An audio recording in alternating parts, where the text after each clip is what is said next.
नमस्कार, मी विशाल परदेशी. सुप्रभात. या बुलेटिनमध्ये आपलं सगळ्यांचं स्वागत. सुरुवात करूयात महत्त्वाच्या बातमीने. कोरोनाच्या ओमायक्रॉन या नव्या व्हेरियंटच्या पार्श्वभूमीवर आंतरराष्ट्रीय प्रवाशांसाठी नवी नियमावली जाहीर करण्यात आली होती. मात्र या नियमावलीवरून केंद्र सरकारविरुद्ध राज्य सरकारचा संघर्ष आता सुरू झाला आहे. राज्याच्या नियमावलीवर केंद्राने आक्षेप घेतला. तसंच विमानतळावर RT-PCR बंधनकारक करण्यात आलंय. त्याचबरोबर RT-PCR झाल्यावरही क्वारंटाईन होणं बंधनकारक करण्यात आलंय. अन्य राज्यांमधून महाराष्ट्रात येणाऱ्या प्रवाशांना 48 तास आधीचा RT-PCR अहवाल सोबत ठेवणं बंधनकारक करण्यात आलंय. बघूयात नव्या आदेशानुसार कोणती नियमावली समोर येताना दिसते. यामध्ये जर आपण पाहिलं तर मुंबई विमानतळावर RT-PCR चाचणी करणं बंधनकारक करण्यात आलंय. चाचणी निगेटिव्ह असतानाही क्वारंटाईन करणार हा एक नियम आहे. शिवाय 14 दिवस होम क्वारंटाईन बंधनकारक करण्यात आलंय. कनेक्टिंग फ्लाईट घेणाऱ्यालाही RT-PCR बंधनकारक आहे. तर इतर राज्यांमधून येणाऱ्यांना RT-PCR अहवाल बंधनकारक आहे. त्याचबरोबर 24 तास आधीचा अहवाल हा तुम्हाला दाखवणं आवश्यक आहे. त्यामुळे आता एकीकडे केंद्र सरकारने जाहीर केलेली नवीन नियमावली आणि राज्य सरकारने त्या गोष्टींवरती घेतलेला आक्षेप किंवा राज्य सरकारने जी काही नियमावली पुढे आणलेली आहे त्या विषयाला घेऊन आता केंद्र सरकारने त्याच्यावरती आक्षेप नोंदवलेला आहे. त्याच्यामुळे या नियमावलीच्या सगळ्या पार्श्वभूमीवर केंद्र विरुद्ध राज्य सरकार असं चित्र जे ते समोर येताना दिसतंय. अर्थात ओमायक्रॉनचा हा जो कोरोनाचा नवीन व्हेरियंट आहे त्याचा प्रसार होऊ नये, त्याचा संसर्ग वाढू नये या दृष्टीने सगळी काळजी घेतली जाते. त्याच्यामुळे आंतरराष्ट्रीय विमान उड्डाणं देखील रद्द करण्यात आलेली आहेत. साधारण 15 डिसेंबरपर्यंत आंतरराष्ट्रीय विमानं जी ती रद्द करण्यात आलेली आहे आणि त्याही नंतर परिस्थिती नेमकी काय हे लक्षात घेऊन खरं निर्णय घेतला जाऊ शकतो. पण आता ही जी नियमावली आपण बघतोय की नव्या आदेशानुसार मुंबई विमानतळावर RT-PCR चाचणी करणं बंधनकारक आहे. चाचणी निगेटिव्ह असतानाही तुम्हाला क्वारंटाईन केलं जाईल. 14 दिवस होम क्वारंटाईन बंधनकारक असणार आहे आणि कनेक्टिंग फ्लाईट घेणाऱ्याला देखील RT-PCR बंधनकारक असेल. शिवाय इतर राज्यातून म्हणजे देशात इतर राज्यातून येणाऱ्यांना RT-PCR अहवाल बंधनकारक असणार आहे. बरं, त्यातही हा अहवाल तुम्ही 24 तास आधीचा देणं अनिवार्य आहे. त्यामुळे नियमावलीवरनं केंद्र विरुद्ध राज्य सरकार असा संघर्ष आता उभा राहिला आहे. याबद्दल बोलणार आहोत आमचे प्रतिनिधी विशाल पाटील आपल्याबरोबर आहे. विशाल, ही जी नवीन नियमावली दिसून येते यावरनं केंद्र विरुद्ध राज्य सरकार असा संघर्ष होताना दिसतो. नेमका कोणत्या मुद्द्यांना घेऊन आक्षेप आहे?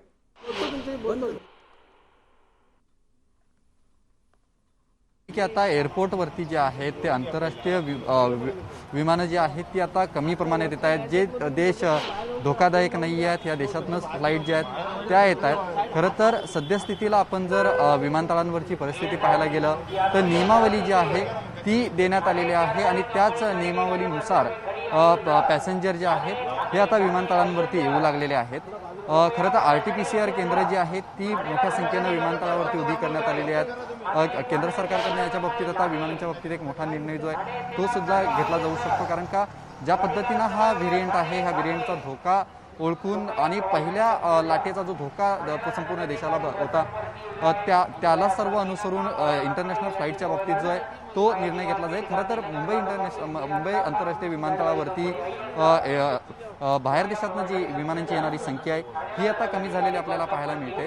आणि ज्या देशातनं विमानं येत आहेत, ज्या देशातून हे प्रवासी येत आहेत त्यांची संपूर्ण RT-PCR चाचणी आणि तपासणी जी आहे ही केली जाते आणि त्यानुसारच अनेक ज्या प्रवाशांचा रिपोर्ट हा पॉझिटिव्ह येईल अशांची वेगळी व्यवस्था जी आहे ती सुद्धा महानगरपालिकेकडनं जी आहे ती करण्यात येते. विशाल, पण विशाल, यामध्ये जर आपण लक्षात घेतलं की चाचणी निगेटिव्ह असताना देखील क्वारंटाईन केलं जाईल आणि 14 दिवस होम क्वारंटाईन त्यामध्ये बंधनकारक आहे.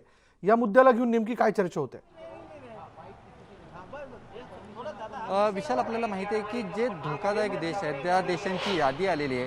त्या देशातून जे प्रवासी येणार आहेत या प्रवाशांची चाचणी केली जाईल आणि चाचणीचा अहवाल येईपर्यंत त्यांना विलगीकरण जे आहे ते करण्यात येणार आहे, क्वारंटाईन करण्यात येणार आहे.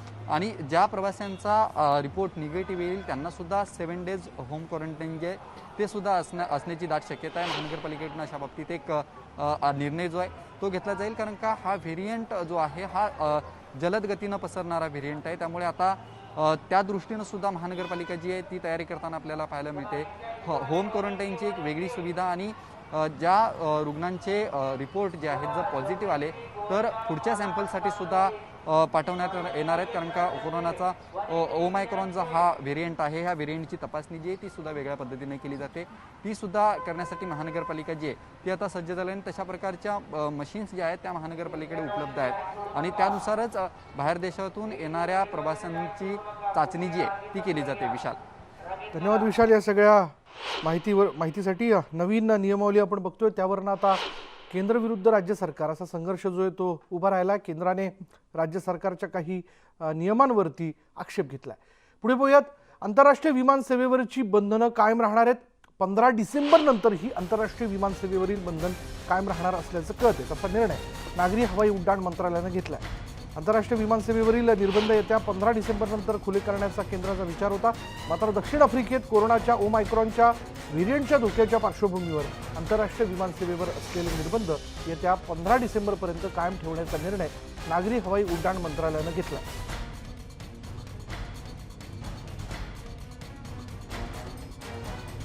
त्यामुळे एक लक्षात घेतलं पाहिजे की बाहेर देशातनं येणारी जी काही उड्डाण आहे ती तर रद्द केलेलीच आहे, पण आपल्याकडनं सुद्धा बाहेर देशात जाणारी जी आंतरराष्ट्रीय उड्डाण आहे ती 15 डिसेंबरपर्यंत बंद ठेवण्यात आली आहे. एकूण परिस्थिती लक्षात घेऊन ही उड्डाणं जी आहे ती सुरू करण्याचा विचार नागरी हवाई उड्डाण मंत्रालय करणार आहे. त्याबद्दलचा निर्णय त्यांनी जाहीर केला आहे. तर अमेरिकेमध्ये ओमायक्रॉन या नव्या व्हेरियंटची पहिली केस जी आहे ती सापडलेली आहे. दक्षिण आफ्रिकेतून ही व्यक्ती परतली होती आणि त्याची RT-PCR चाचणी करण्यात आली तेव्हा ती संक्रमित आढळली आहे. ओमायक्रॉन या कोरोना विषाणूच्या नवीन प्रकाराचा धोका वाढताना दिसतोय. आता अमेरिकेतही या ओमायक्रॉन नवीन व्हेरियंटने दार ठोठावलंय. दक्षिण आफ्रिकेतून परतलेल्या एका व्यक्तीमध्ये ओमायक्रॉनची लक्षणं दिसून आलेली आहे. जिनोम सिक्वेन्सिंग टेस्ट नंतर हे समोर आलंय की हा नवीन व्हेरियंट आहे. अमेरिकेतील ओमायक्रॉनची ही पहिलीच केस आहे. नुकतंच अमेरिकेच्या आरोग्य मंत्रालयानं ही परिस्थिती निर्माण होऊ नये या दृष्टीने काही प्रमुख त्यांच्या अधिकाऱ्यांना घेऊन त्यांना सूचना देऊ केल्या होत्या. पण आता ओमायक्रॉनची पहिली केस अमेरिकेत आढळल्याचं आपण बघतोय. याबद्दल बोलणार आहोत आमचे प्रतिनिधी प्रशांत लीला रामदास आपल्याबरोबर आहेत.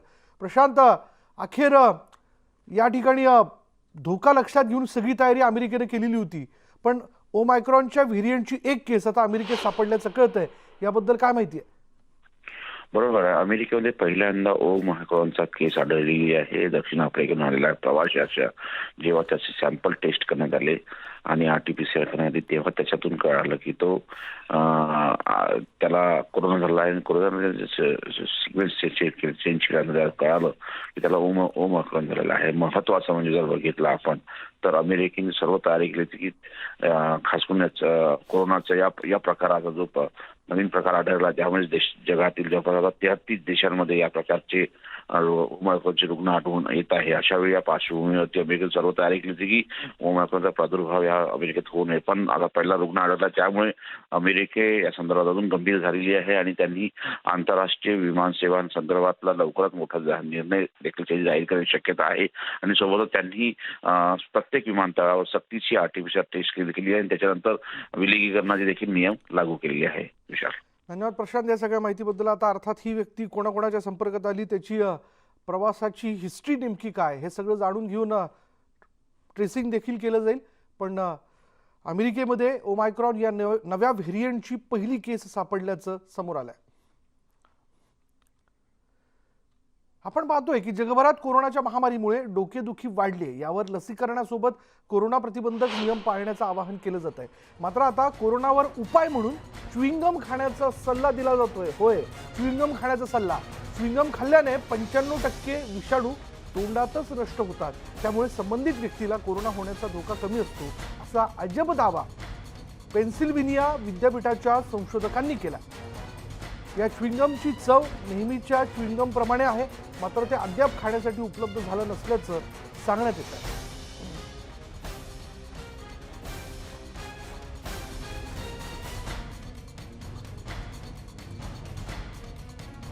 पेन्सिल्व्हेनिया विद्यापीठाच्या संशोधकांनी हा दावा केलाय की च्युइंगम खा आणि कोरोना टाळा.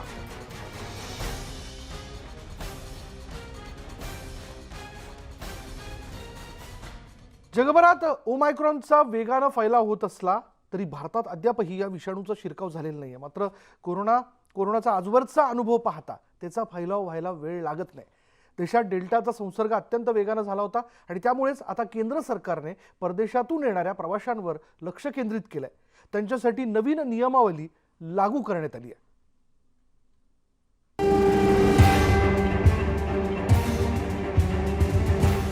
ओमायक्रॉनमुळे देशभरातील आरोग्य यंत्रणा सतर्क. दक्षिण आफ्रिकेतून आलेल्या रुग्णांमुळे चिंता वाढली. देशात एकाही ओमायक्रॉनच्या रुग्णाची नोंद नाही. जगभरात कोरोनाच्या ओमायक्रॉन या विषाणूचा फैलाव वाढत असल्यानं आता केंद्र सरकारनंही प्रतिबंधात्मक उपाययोजना सुरू केल्यात. केंद्र सरकारनं सर्व राज्य आणि केंद्रशासित प्रदेशातील सार्वजनिक आरोग्य यंत्रणांचा आढावा घेतलाय.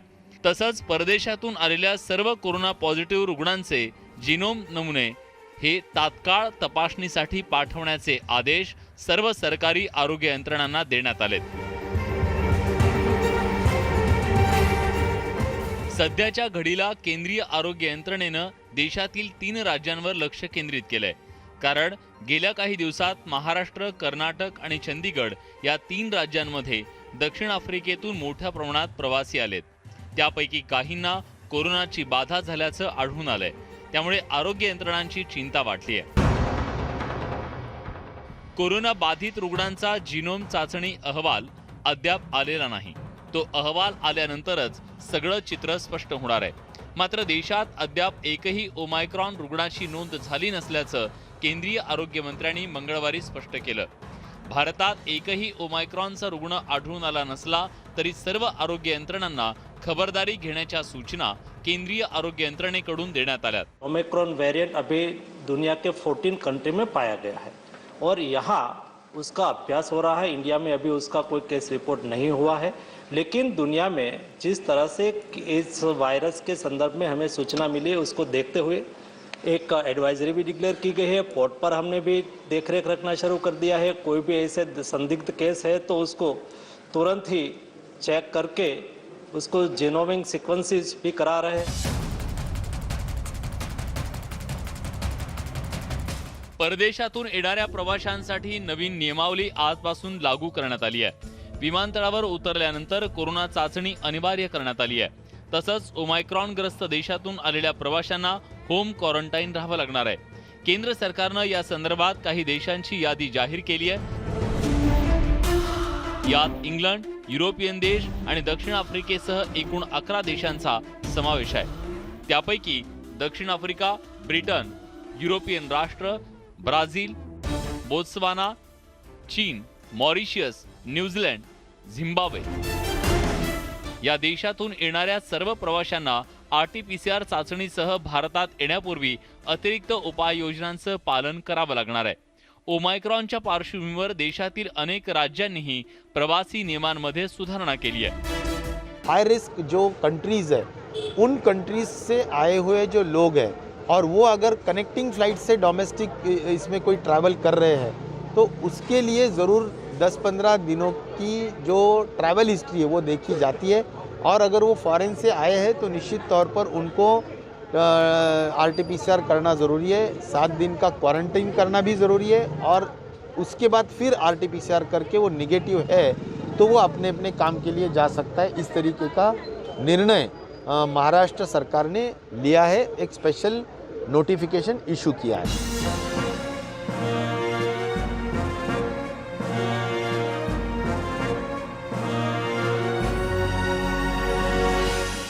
ओमायक्रॉनच्या वेगानं होत असलेल्या फैलावाच्या पार्श्वभूमीवर जागतिक आरोग्य संघटनेनं चिंता व्यक्त केली आहे.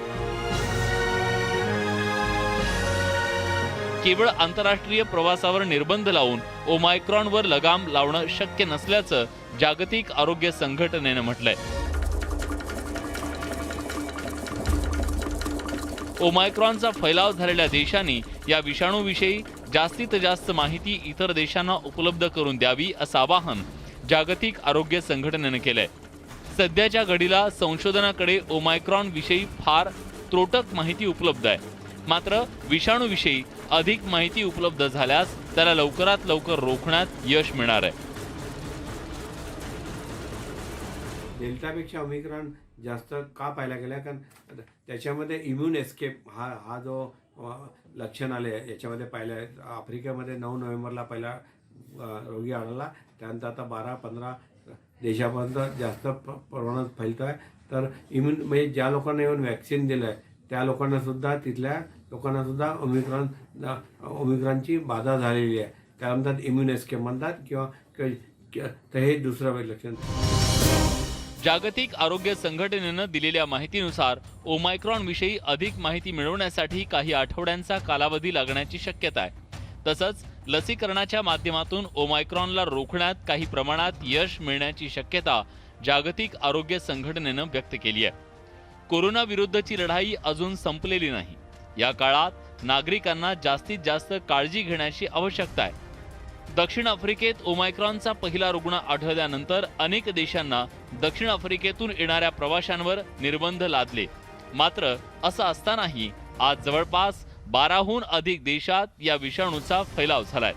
यात ऑस्ट्रेलिया, ब्रिटन, कॅनडा, हाँगकाँग, इस्रायल, इटली आणि पोर्तुगालचा समावेश आहे. या पार्श्वभूमीवर सगळ्यांनीच कोरोना नियमांचं काटेकोरपणे पालन करण्याची आवश्यकता आहे. Bureau report, news 18 Lokmat. परदेशातून येणाऱ्या प्रवाशांची देशभरातील आंतरराष्ट्रीय विमानतळांवर RT-PCR चाचणी घेण्यास सुरुवात करण्यात आली आहे. अनेक प्रवाशांना त्याची माहिती नसल्यामुळे त्यांची चांगलीच पंचायत झाली. राज्यात देखील आरोग्य यंत्रणेकडून विशेष खबरदारी घेतली जाते. त्यासाठी राज्य सरकारने नियमावली जाहीर केली आहे. तसंच गेल्या काही दिवसांमध्ये दक्षिण आफ्रिकेतून मुंबईत आलेल्या प्रवाशांचा शोध घेत त्यांची कोरोना चाचणी करण्यास सुरुवात करण्यात आल्याचं कळत आहे. कोरोनाच्या ओमायक्रॉन व्हेरियंटमुळे जगभरात प्रचंड भीती पसरली आहे. भारतानेही आता या विषाणूला वेळीच रोखण्याकरता प्रयत्न सुरू केलेत. परदेशातून भारतात येणाऱ्या प्रत्येक प्रवाशांची RT-PCR चाचणी केली जाते. बुधवारपासून ही नियमावली लागू करण्यात आली आहे. त्यामुळे विमान प्रवाशांना चाचणीचा रिपोर्ट येईपर्यंत विमानतळावरच थांबावं लागतंय. युक्रेनमधून आलेल्या रवींद्र सिंग आणि त्यांच्या पत्नी प्रियंका या दाम्पत्याला केंद्र सरकारच्या नव्या नियमांची कल्पना नव्हती. RT-PCR चाचणीमुळे आपल्याला जवळपास 2 तास विमानतळावर थांबावं लागल्याचं या दाम्पत्यानं सांगितलं. हम यूक्रेन से आए हैं, तो अभी हमें ये इसका आइडिया नहीं था कि आज से शुरू हो गया है, तो बहुत दिक्कत हुई. अभी हमने वो महंगे वाला RT-PCR करके 4000 रुपये में तो 1 घंटे का टाइम दिया था, पर 2 घंटे लग गए हैं. 2 चीज़ें हैं. एक तो ये फ्लाइट जो थी पहले 5-5.5 घंटे में आती थी, लेकिन अभी वो शायद काबुल का एयर स्पेस अवॉइड करने की वजह से घूम कर आती है. तो वैसे भी टाइम ज़्यादा लगा, 9 घंटे लग गए फ्लाइट के लिए. और फिर उसके बाद यहाँ पर आते ही सरप्राइज था कि आपको तो पूरी फ्लाइट RT-PCR टेस्ट होगा. तो I was not prepared. इटलीहून येणाऱ्या आपल्या मुलीच्या स्वागतासाठी विमानतळावर आलेल्या सरोज बाला यांनाही असाच काहीसा अनुभव आला. त्यांना तब्बल 4 तास वाट पाहावी लागली. मेरी बेटी आ रही है इटली से 4 साल बाद. छोटी दोती को लेके आ रही है पहली बार. मैं नानी हूँ. तो आप कितने बजे आए थे आपके पास? हम 8 बजे आए यहाँ पे. और आपके अंदर बात हुई उनसे? हाँ, एक बार बात हुई है कि मैं वेट कर रही हूँ रिपोर्ट का. वेटिंग हॉल में बैठाया हुआ है उन्हें टेस्ट लेके. वो रिपोर्ट देख के वो तब बाहर आने देंगे. उन्होंने बोला भी 3-4 घंटे लग जाएंगे रिपोर्ट में. ओमायक्रॉनच्या पार्श्वभूमीवर महाराष्ट्रातील आरोग्य विभागाकडून खबरदारी घेतली जाते. दक्षिण आफ्रिकेसह अन्य हाय रिस्क असलेल्या देशातून महाराष्ट्रात आलेल्या प्रवाशांमध्ये 6 प्रवाशांना कोरोनाची लागण झाल्याचं आढळून आलंय. या सगळ्या प्रवाशांचे नमुने चाचणीकरता पाठवण्यात आलेत. केंद्र सरकारनं आंतरराष्ट्रीय प्रवाशांसाठी नियमावली घालून दिली आहे. मात्र देशांतर्गत विमान प्रवासासाठी प्रवाशानं कोरोना लसीचे 2 डोस घेणं आवश्यक असल्याचं आरोग्य मंत्री राजेश टोपे म्हणाले।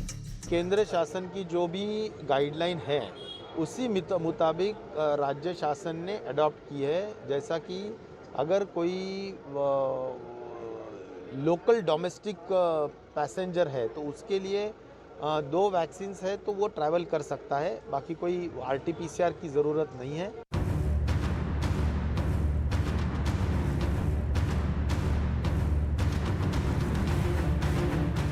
गेल्या 15 दिवसात दक्षिण आफ्रिकेहून जवळपास 1000हून अधिक प्रवासी मुंबईत आले। त्यापैकी 466 प्रवाशांशी मुंबई महापालिकेने संपर्क साधलाय।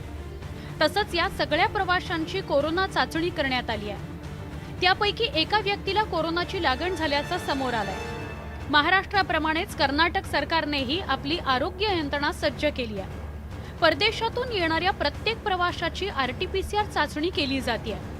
इकडे दिल्लीच्या LNJP रुग्णालयामध्ये अशा रुग्णांकरता खास स्वतंत्र असा वॉर्ड तयार करण्यात आलाय। राजस्थान सरकारनं पावलं उचलायला सुरुवात केली आहे। परदेशातून येणाऱ्या प्रवाशांना 16 दिवस आरोग्य यंत्रणेच्या निरीक्षणाखाली ठेवलं जात आहे। मध्य प्रदेश सरकारनं ओमायक्रॉनच्या पार्श्वभूमीवर तातडीची बैठक घेतली। राज्यातील नागरिकांकरता पुन्हा एकदा कोरोना नियमांचं काटेकोरपणे पालन करण्याच्या सूचना दिल्या गेल्यात। गृह मंत्रालयानं सगळ्या राज्यांना हाय अलर्ट दिला आहे। गोवा में जो इंटरनेशनल पैसेंजर जो गोवा एयरपोर्ट पे हो या मार्मागोवा पोर्ट पे हो जो आने वाले हैं उनको स्ट्रिक्टली यानी प्रोटोकॉल फॉलो करना पड़ेगा। उनको स्ट्रिक्टली कोविड टेस्ट करनी पड़ेगी और स्पेसिफिकली जो 12 कंट्रीज़ जो गवर्नमेंट ऑफ इंडिया ने डेजिग्नेट किया है उन कंट्रीज़ के लिए 14 डेज़ का क्वारंटाइन स्ट्रिक्टली फॉलो करना पड़ेगा और बाकी के लिए उन्हें टेस्ट करके उन्हें सेल्फ आइसोलेशन रखना पड़ेगा।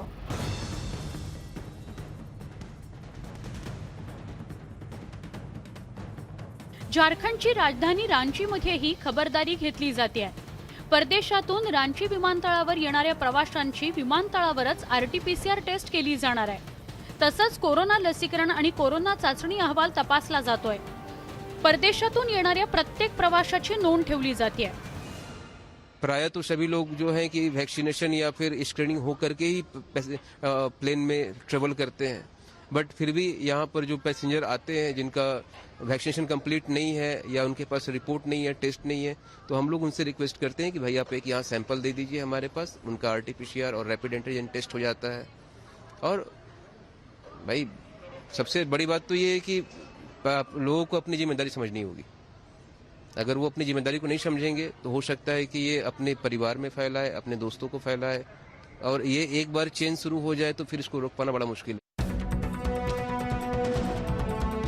आजच्या घडीला देशात एकही ओमायक्रॉनचा रुग्ण आढळून आलेला नसला तरी त्याचा संभावित धोका लक्षात घेऊन देशातली सगळी विमानतळं विशेष खबरदारी घेत आहेत। कोरोनाच्या दुसऱ्या लाटेवेळी झालेली चूक पुन्हा होऊ नये म्हणून केंद्र सरकारकडून ही पावलं उचलली जात आहेत। Bureau report, news 18 Lokmat.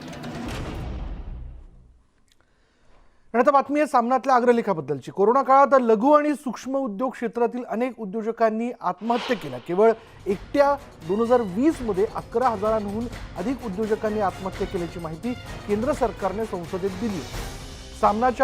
सामनामधील अग्रलेखातून यावर भाष्य करण्यात आले। केवळ आकडेवारी देऊन काय उपयोग? उद्योजकांना नैराश्याच्या गर्तेतून कसं बाहेर आणणार आणि ही आत्महत्येची लाट थोपवण्यासाठी केंद्र सरकार काय करणार असा प्रश्न सामनाच्या अग्रलेखातून उपस्थित करण्यात आला। जाणून घेऊयात नेमकं काय म्हटलं यामध्ये। शेतकऱ्यांच्या आत्महत्या ते राष्ट्रीय लांछन आपल्या देशावर आधीच लागलेलं असताना त्यात आता उद्योजकांच्या आत्महत्यांची भर पडली आहे। कोरोनापूर्वीच्या काळात उद्योजक आणि मोठे व्यावसायिक आत्महत्या करण्यास प्रवृत्त होत नव्हते असे नाही। फसलेलं नियोजन, उत्पादनावरील खर्च आणि नफा यांचा ताळमेळ न बसल्याने अनेकदा व्यावसायिक वर्गातील मंडळींनी मानसिक तणाव आणि दडपणातून मृत्यूला जवळ केल्याच्या घटना कोरोनापूर्वीच्या काळातही घडतच होत्या। मात्र कोरोनाचा सर्वाधिक फटका बसलेल्या 2020 या वर्षात उद्योजकांचा जणू संपूर्ण कडेलोटच झाला। कर्जाचे आणि व्याजाचे प्रचंड ओझे, उत्पादित मालाला नसलेला उठाव आणि लॉकडाऊनच्या काळात नोकऱ्या सोडून गेलेला कामगार वर्ग यामुळे चोहोबाजूंनी उद्योजकांची कोंडी झाली. एकीकडे उद्योजक आणि व्यावसायिक म्हणून जनमानसात असलेले मानाचे आणि प्रतिष्ठेचे स्थान आणि दुसरीकडे उद्योगाचा बर्बाद झालेला ताळेबंद यामुळे छोट्या उद्योजक व्यावसायिकांची प्रचंड घुसमट झाली. तो ताण सहन करण्यापलीकडे गेला तेव्हा असंख्य उद्योजकांनी शेवटी मरणाचा मार्ग पत्करला असं सामनाच्या अग्रलेखात म्हणण्यात आलं.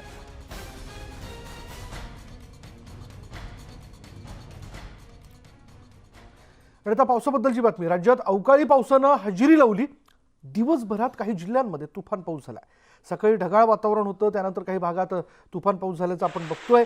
मुंबई, ठाणे, भिवंडी, नवी मुंबई, जळगाव, मावळ यासह पालघरमध्ये देखील पावसानं जोरदार हजेरी लावली. अवकाळी पावसाचा फटका शेतकऱ्यांना बसण्याची शक्यता आणि त्यामुळं शेतकऱ्यांच्या चिंतेत भर पडली आहे. तर नोव्हेंबरमध्ये पडणाऱ्या गेल्या काही वर्षातील हा पावसाचा उच्चांक आहे.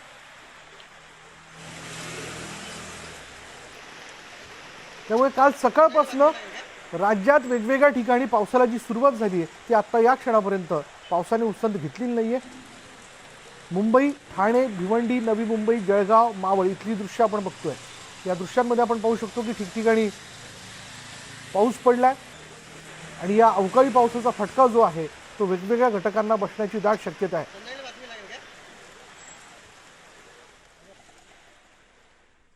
डिसेंबरच्या पहिल्याच दिवशी राज्याच्या अनेक भागात पावसानं हजेरी लावली. मुंबईसह कोकण विभागात सर्वत्र, पुण्यासह पश्चिम महाराष्ट्र आणि नाशिकसह उत्तर महाराष्ट्रातही मुसळधार पाऊस झाला.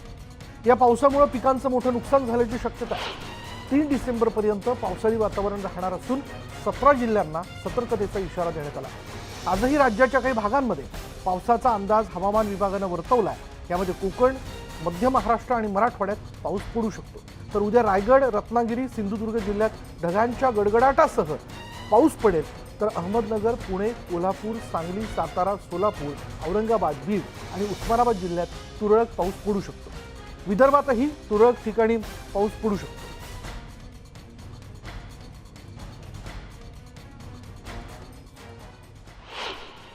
आपण बघतोय गेल्या 48 तासामध्ये मध्य महाराष्ट्र आणि कोकणामध्ये पावसाळी वातावरण झालेलं आहे. याच्या मागचं मुख्य कारण म्हणजे एक साऊथ ईस्ट अरेबियन सीमध्ये एक सायक्लॉनिक सर्क्युलेशन आहे आणि सोबतच एक द्रोणीय भाग कच्छपर्यंत एक्सटेंड झालेला आहे. त्याचा प्रभाव कोकणामध्ये, नॉर्थ कोकणामध्ये आणि नॉर्थ मध्य महाराष्ट्रामध्ये जास्त असेल. धुळे, नंदुरबार, नाशिक आणि पालघर ह्या डिस्ट्रिक्ट्सला आज 24 तासासाठी ऑरेंज अलर्ट केलेला आहे. तर कोकणातल्या उर्वरित आणि मध्य महाराष्ट्राच्या उर्वरित डिस्ट्रिक्ट्समध्ये येलो अलर्ट जारी केलेला आहे. सोबतच मच्छीमारांसाठी सुद्धा येत्या 24 तासासाठी इशारा जाहीर केला आहे. आता जाणून घेऊयात की कोणत्या जिल्ह्यांना अलर्ट हा जाहीर करण्यात आला. यामध्ये आहेत मुंबई, ठाणे, पालघर, धुळे, त्यानंतर नंदुरबार, जळगाव, नाशिक, रायगड, रत्नागिरी, सिंधुदुर्ग, नगर, पुणे, कोल्हापूर, सातारा, सांगली या ठिकाणी देखील अलर्ट देण्यात आला. तर औरंगाबाद, जालना, परभणी, बीड, उस्मानाबाद या ठिकाणी देखील पावसाबद्दलचा अलर्ट हवामान विभागाने जाहीर केला. राज्यात अचानक पावसाने हजेरी लावल्यामुळे शेतकऱ्यांचं मात्र मोठं नुकसान झालंय. नाशिकमध्येही कालपासून पावसाने हजेरी लावली. पावसामुळे मात्र शेतकरी चांगलाच हवालदिल झालाय. टोमॅटो आणि द्राक्ष पिकांचं पावसामुळे चांगलंच नुकसान झालंय आणि त्यामुळे शेतकऱ्यांपुढे पुन्हा एकदा मोठं आर्थिक संकट निर्माण झालंय. बारिश की वजह से टमाटर का बहुत बड़ा नुकसान हुआ है. अभी टमाटर का भाव बढ़ गया था, अभी बारिश से वो कम होने वाला है. शेतकरी को अभी कुछ पैसा मिलने वाला था वो अभी नहीं मिलने वाला. ये बारिश की वजह से हमारा अंगूर का बहुत बड़ा नुकसान होने वाला है. ये हमारा पेस्टिसाइड का बहुत खर्चा बढ़ने वाला है और जो अंगूर की क्वालिटी है वो बहुत खराब होने वाली है. जो क्वालिटी एक्सपोर्ट के लिए लगती है वो क्वालिटी को अभी बहुत दिक्कत वाला, बहुत हमको स्प्रे करना पड़ेगा और फर्टिलाइज़र का बहुत खर्चा बढ़ने वाला है. जो बारिश की वजह से वो बुरी और डावनी का बहुत बड़ा प्रादुर्भाव होने वाला है। जो बारिश शुरू हुई है इससे अंगूर को बहुत बड़ा खतरा है। अभी जो फवारनी होती है उसका खर्चा बढ़ने वाला है अभी, और इससे डैमेज हो गया है पूरा का पूरा। और अभी जो बारिश है इससे सारा का सारा जो अंगूर है वो बर्बाद होने वाला है। तो कितने एकड़ में अंगूर लगाया था? ये 2 एकड़ में अंगूर लगाए है। अभी सब फवारनी और ये सब और करना, अभी बारिश है इसलिए करना भी अभी मतलब करने वाला इसे होगा भी नहीं, क्योंकि जब तक बारिश चल रही है तब तक कुछ करना नहीं आने। अवकाळी पावसामुळे जवळपास सर्वच भाज्यांचे दर वाढण्याची शक्यता आहे। पुणे तसंच नाशिक जिल्ह्यांमधील बागायती पट्ट्यात अवेळी पाऊस झाल्यानं पिकांचं मोठं नुकसान झालंय। बाजारात भाज्यांची आवक 20 ते 25% घटली आणि घाऊक बाजारात 50 रुपये प्रति किलोने विक्री केली जात असलेल्या सर्वच भाज्यांचे दर किरकोळ बाजारात वाढले। एक नजर टाकूयात आपण की सध्या भाज्यांचे दर काय आहेत। यामध्ये जर आपण बघितलं तर भेंडी घाऊक दर 70 रुपये किलो आणि फरसबी घाऊक दर आहे 50 रुपये किलो, किरकोळ जो आहे तो 120 रुपये किलो, तर गवार 40 रुपये घाऊक दर आणि 80 रुपये किरकोळ, वांगी घाऊक दर 40, शिमला मिरची घाऊक दर 70 आणि किरकोळ 100, कारलं घाऊक दर 26 रुपये किलो तर किरकोळ 80 रुपये, कोबी घाऊक दर 20 रुपये किलो तर किरकोळ 80 रुपये किलो, टोमॅटो घाऊक दर आहेत 40 रुपये किलो तर किरकोळ मध्ये जर आपण पाहिलं तर 100 रुपये किलोने टोमॅटो विकला जातोय।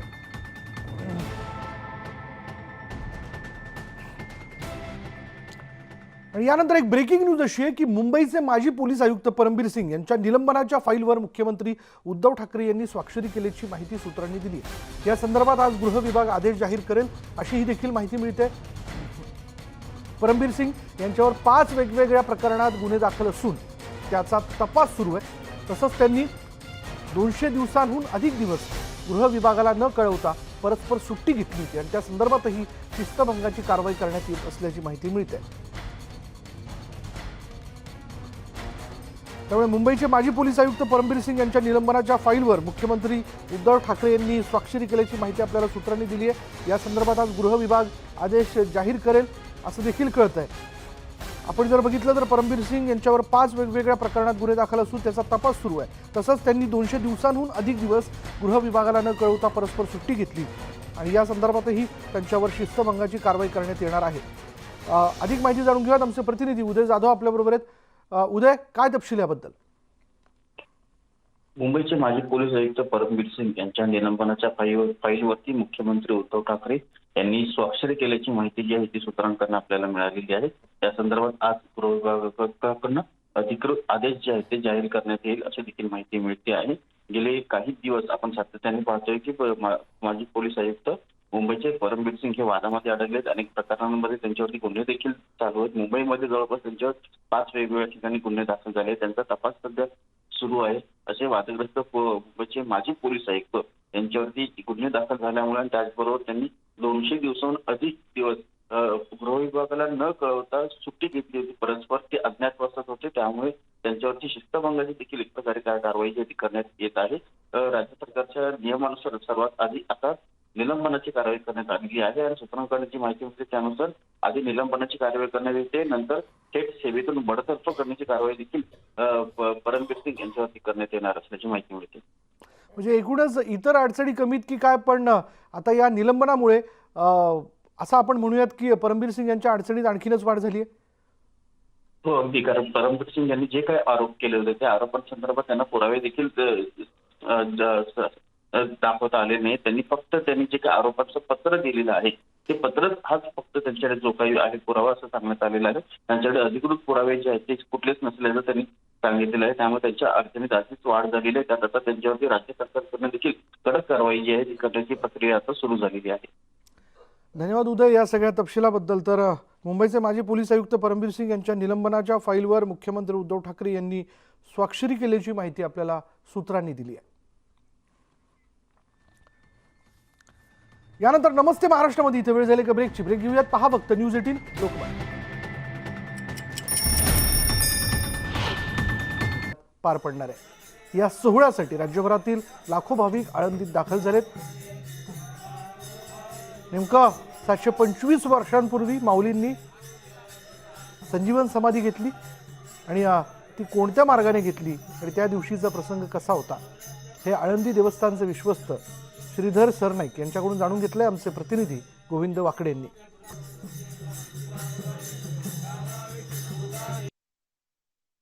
छत्रपती महाराज ज्ञानेश्वर माऊलींचा संजीवन समाधी सोहळा 725वा जो सोहळा आहे त्या सोहळ्याची सुरुवात आज गुरु हैबत बाबा यांच्या पायरीपूजनाने झाली. मात्र ज्या ठिकाणी माऊलींनी समाधी घेतली त्या गाभाऱ्यामध्ये त्या मंदिराच्या मध्ये आपण आहोत आणि ह्याच ठिकाणावरनं माऊली समाधी घेण्यासाठी गेला आणि हे जे ठिकाण आहे सिद्धेश्वराच्या मंदिराच्या अगदी मूर्तीच्या समोर हे ठिकाण आहे. हे 725 वर्षापूर्वीचंच मंदिर आहे. इथे आपण बघतो आहोत की हे लिंग आहे, पिंड आहे महादेवाची आणि माऊली जे आहेत ते त्यांची निस्सीम भक्ती होती. या पिंडीचं दर्शन घेऊन ज्यावेळेस माऊली समाधीसाठी गेले तर हा नंदी आहे आणि पुढची नेमकी कथा आणि त्यावेळेसचा प्रसंग काय होता हे जाणून घेऊया. माझ्यासोबत आहेत श्रीधर काका सरनाईक व्यवस्थापक. ते आपल्याला सांगणार आहेत की कशा पद्धतीने या माऊलींनी समाधी घेतली आणि त्यावेळी काय तो सोहळा होता, काय प्रसंग होता. खरं तर तुम्ही वर्षानुवर्ष पिढ्यानपिढी इथे सेवा करता आहात, त्याबद्दल आधी सांगा की काय हे सगळं करताना आनंद होतो. मला साधारण 36 वर्षे इथं झालेली आहेत व्यवस्थापकाच्या ह्याच्यामध्ये आणि माऊलींचा प्रतिवर्षी उत्सव होतो. पण या वर्षीचा विशेष उत्सव असल्या कारणाने 725वा समाधी दिन आहे. 2 ऑक्टोबरला हा उत्सव पूर्ण होणार आहे. 2095-96ला 700 वर्ष पूर्ण झाली होती. माऊलींनी सिद्धेश्वराच्या समोर 84 सिद्धांचा सिद्धभेटी मेळा हा सुख सोहळा सर्गी नाही अशा अनुभवाने नंदीपाशी येऊन त्यावेळेला पांडुरंग, रुक्मिणी माता, सगळे सद्द गोरोबा काका, सावतामाळी, नामदेवराय यांनी त्यांना समाधीला नेऊन बसवलं. ही 4 भावंडं होती, निवृत्ती, ज्ञानदेव, सोपान, मुक्ताबाई. त्यांना इथे नेऊन बसवलं. उत्तराभिमुख बसलेले आहेत. ज्ञानेश्वरांच्या समाधी उत्तराभिमुख आहे. आणि अर्थातच आपण बघतो की त्याच समाधीचं दर्शन घेण्यासाठी दरवर्षी लाखो भक्त म्हणजे आषाढीला असतील, कार्तिकीला असतील ते इथे येतात. मात्र 1296 साली ज्यावेळेस माऊलींनी समाधी घेतली ती ह्याच ठिकाणावरनं आणि इथूनच ते समाधी घेण्यासाठी गेले. त्यावेळेसही पांडुरंग परमात्मा आणि नामदेवराय हे दोघेही सर्व संत त्या समाधी सोहळ्यासाठी उपस्थित होते. अर्थात लोपला दिनकरा असं जरी म्हणत असू आपण तरीही त्यांचा विचार जो आहे, जो त्यांनी विचार दिलेला आहे, आपल्या तत्सैदानातून असेल, आपल्या ज्ञानेश्वरीमधनं असेल, तो विचार प्रत्येक संप्रदायातला व्यक्ती जपतो आणि तोच विचार आता जगभर पसरलेला आपण बघतो. एवढा मोठा महान संत या भूमीत, या महाराष्ट्राच्या भूमीत झाला, त्याची कीर्ती आजही आहे असं म्हणावं लागेल. वडील सूरज कसबेसा, गोविंद वाकडे, न्यूज 18 लोकमत, आळंदी. जय हरी माऊली. आज आपण बघतोय की तीर्थक्षेत्र अलंकापुरीत ज्ञानेश्वर माऊलींचा संजीवन समाधी सोहळा जो आहे तो पार पडतोय. यंदाचा हा 7 शतकोत्तर रौप्य महोत्सवी म्हणजेच 725वा संजीवन समाधी सोहळा 28 डिसेंबर रोजी गुरु हैबत बाबांच्या पायरी पूजनाने या सोहळ्याला सुरुवात झाली होती. त्यानंतर श्रींची पालखी प्रदक्षिणा, रथोत्सव आणि आज दुपारी 12 ते 1 वाजण्याच्या दरम्यान मोठा घंटानाद करून या सोहळ्याची सांगता होईल. या सोहळ्यासाठी आळंदीत लाखो वारकरी दाखल झाल्याने इंद्रायणी काठही फुलून गेलाय. आजच्या या सोहळ्याच्या निमित्ताने गायिका आरती मिठे हिने गायलेले हे अभंग खास न्यूज 18 लोकमतच्या प्रेक्षकांसाठी. इंद्रायणी काठी देवाची आळंदी लागली समाधी ज्ञानेशांची हो. इंद्रायणी काठी देवाची आळंदी लागली समाधी कांची हो इंद्रायणी काठी मागे पुढे दाटे ज्ञानाचा उजेडा मागे पुढे दाटे दाटे ज्ञानाचा उजेडा अंगणात झाड माझ्या अंगणात झाड माझ्या कैवल्याचे हो इंद्रायणी काठी देवाची आळंदी देवाची आळंदी लागली समाधी ज्ञानेशांची हो इंद्रायणी काठी इंद्रायणी काठी तुझ्या समाधीच्या पुढं उभ आभाळ वाकला तुझ्या ज्ञान तेजा पुढं कोटी सूर्य फिका झालं गाथा देवा तुझी ओवी गेली जीवाची काजळी अंतरात ज्योत तेवली तूच देवा वाट दावली घुमला गजारा आभाळी ज्ञानराज माझी माऊली ज्ञानराज माझी माऊली ज्ञानोबा माऊली चित्त तुझ्या पाऊली ज्ञानोबा माऊली चंदनाची सावली माऊली माऊली माऊली हो माऊली. संजीवन समाधी सोहळ्याची ही दृश्य, ह्या घडामोडी, या ज्ञानपीठावरती नेमकं काय घडतंय अशाच पद्धतीने न्यूज 18 लोकमत आपल्यापर्यंत पोहोचवत राहणार आहे. यानंतर नमस्ते महाराष्ट्रामध्ये इथेच थांबूयात. पहा फक्त न्यूज 18 लोकमत.